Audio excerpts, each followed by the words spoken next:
Kenapa ya, Popoy? Ini Popoy lagi mau bikin cincau ya, dari daun cincau yang kita pilih yang terbaik ya, dari yang tua sama yang muda. Sebelum kita pakai daun cincau harus dicuci bersih. Dan ini bahan-bahan yang kita pakai untuk membuat cincau.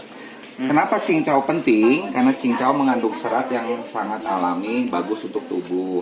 Pilihlah daun cincau yang bagus, dicuci ya per lembar, per helainya yang bersih seperti ini tuh.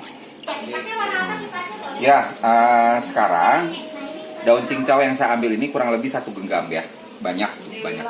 Pilih yang bagus, dari yang muda sama yang tua dicampur karena bahannya memang seperti ini kita pakai. Nanti kita akan mempersiapkan daun cincau ini direbus untuk menghindari daun cincau ini ada bakteri atau apa, jadi harus direbus sebentar. Kalau kurang lebih di kalau dilempeh, kalau orang sudah bilang ya, direbus sebentar. Nanti tulangnya ini kita buang. Caranya begini, lihat. Ini kan dari daun, kita akan buang nih, pegang gini, ininya ujungnya kita pegang, tarik, tuh, dapat ininya dibuang. Jadi ini yang kita pakai, biar nanti cincaunya nggak bau langu atau bau daun ya. Semuanya taruh sini, ambil lagi, lipat seperti ini, tarik, ininya dibuang. Cincau yang sudah kita buang tulangnya, kita akan siapkan untuk kita rebus kurang lebih di antara 5-10 menit di air panas, baru nanti diangkat lagi. Masukkan daun cincau ini ke dalam air yang sudah cukup panas, tidak harus mendidih sekali. Maksudnya ini dalam waktu 5-10 menit kita benamkan agar supaya daun ini tidak ada bakteri dan bersih ya. Nah, seperti ini. Kita akan perlu sendok kayu untuk menenggelamkan daun-daun ini sehingga semuanya terendam. Baik, tadi yang sudah proses perebusan kurang lebih 5-10 menit, dikira-kira saja ya, sampai agak sedikit layu daun cincaunya, kita angkat. Nah, kayak gini. Kita ambil daun cincaunya, akhirnya kita akan buang.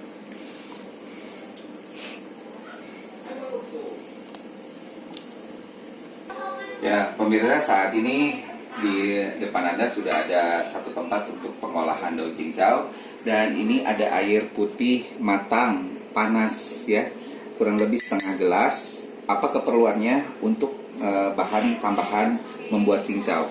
Di tangan saya ini ada abu pisang. Jadi daun pisang yang kering kita bakar, sudah dibakar, abunya kita haluskan dan jadi seperti ini. Penggunaan kebutuhan ini untuk membentuk jelly yang bagus untuk pembuatan cincaunya. Saya ambil 1 sendok saja kecil ini ya, sendok teh seperti ini. Oke, ini seperti ini. Kita masukkan ke dalam air panas tadi. Baru kita aduk kocek. Manfaat dari daun pisang ini membantu proses penjelian dari cincau nanti. Hasilnya akan lebih bagus. Ya. Daun cincau yang tadi sudah kita rebus 5-10 menit, kita taruh dalam tempat yang besar dan kita akan siap masukkan air matang.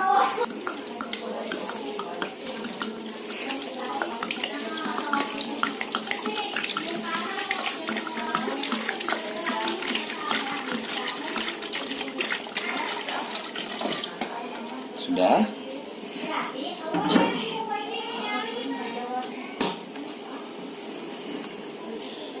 Baik. Sebelum kita akan olah, tangan kita harus cuci dulu ya, jangan sampai kotor. Ingat, kebersihan pangkal kesehatan.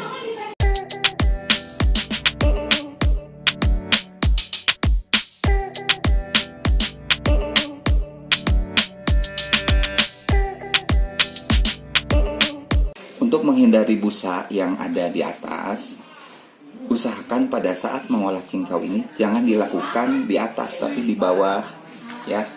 Meremasnya itu di bawah air sehingga bisa mengurangi busa yang timbul. Untuk mensiasati busanya tidak terlalu banyak, maka ada tip tambahan mempergunakan tambahan minyak sayur kurang lebih 1 sendok. Yuk kita akan kasih minyak sayurnya 1 sendok. Minyak sayur minyak goreng yang baru, jangan bekas ya. Cukup, masukkan. Terus kita akan masukkan dan campurkan. Ini hasil jadinya akan terlihat nanti pada saat sudah final ya. Saat ini kita proses penyampuran.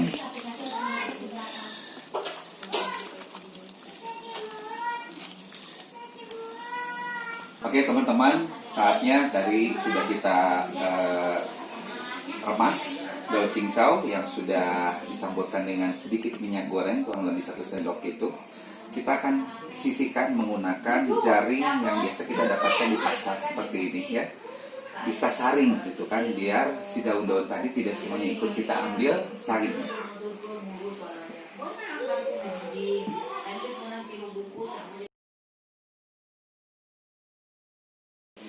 Pada saat penyaringan kita lakukan dengan pelan. Kenapa penarikannya harus pelan-pelan? Nanti busa-busanya itu biar berkurang, tidak seperti yang tadi. Kita lihat coba di dalam. Angkat, angkat ya. Baru kita pegang ininya, peras pelan-pelan, tidak usah cepat-cepat, ya. Peras sehingga daun cincau yang tadi kita sudah racik itu semua terkumpul di dalam sini ya, jadi tidak ikut ke bahan yang ada di bawah. Itu adalah sari dari cincau yang sudah kita remas tadi. Kita peras pelan-pelan, nggak usah banyak, nggak usah cepet-cepet ya. Tuh, oke.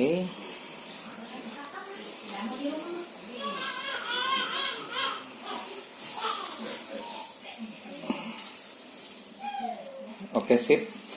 Teman-teman, saatnya kita akan melaju ke proses selanjutnya. Kita sudah membuat yang tadi abu dari pisang. Daun pisang yang kering kita bakar dan diambil abunya 1 sendok ini dan dicampurkan dengan air matang panas kurang lebih setengah gelas. Dan sudah kita tadi buatkan, kita akan campurkan dengan bahan yang tadi sudah kita tiriskan atau kita saring ya.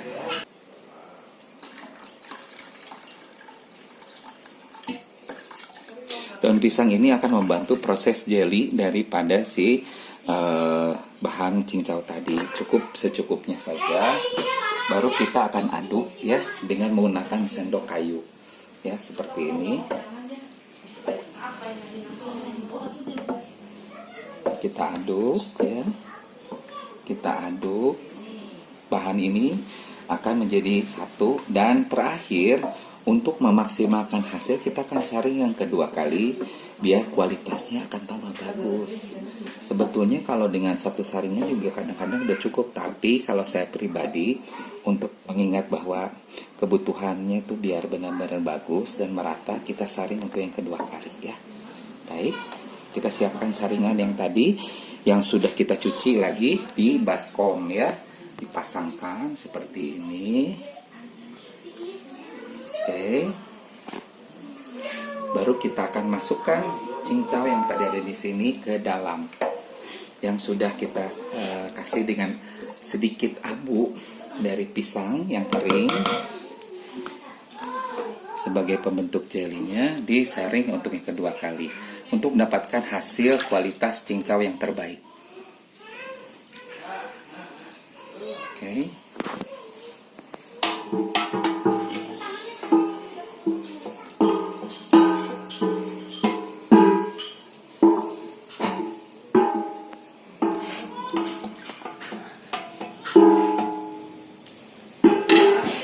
Baik, kita akan saring kembali. Ini yang kedua kali penyaringan.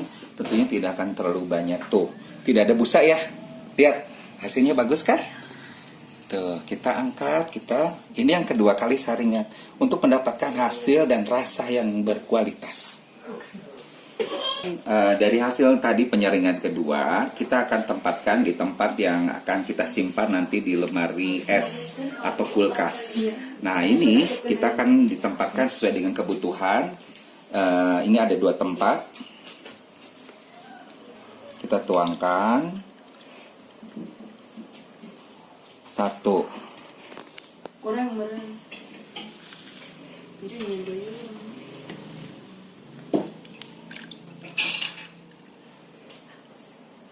Dua. Ya. Baik.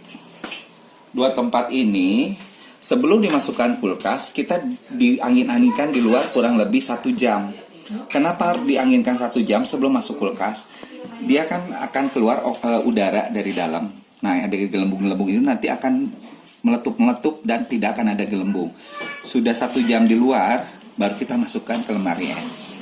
Di lemari es kurang lebih 1-3 jam, sudah posisinya dingin dan sudah mengeras, baru kita bisa konsumsi. Tambahannya adalah menggunakan gula Jawa yang sudah dicairkan dicampur dengan air pandan, dan juga penambahan santan atau penambahan susu murni. Jadi pengganti santan bisa pakai susu murni yang kita bisa dapat di toko-toko ya, yang udah jadi. Itu menjadi bagian untuk pelengkap biar rasanya gurih. Jadi ingat, sudah kita tuangkan, jangan langsung masuk ke kulkas. Diamkan dulu 1 jam sampai keluar busa-busanya yang ada di dalam sini pecah dan menjadi bersih. Oke, selamat mencoba.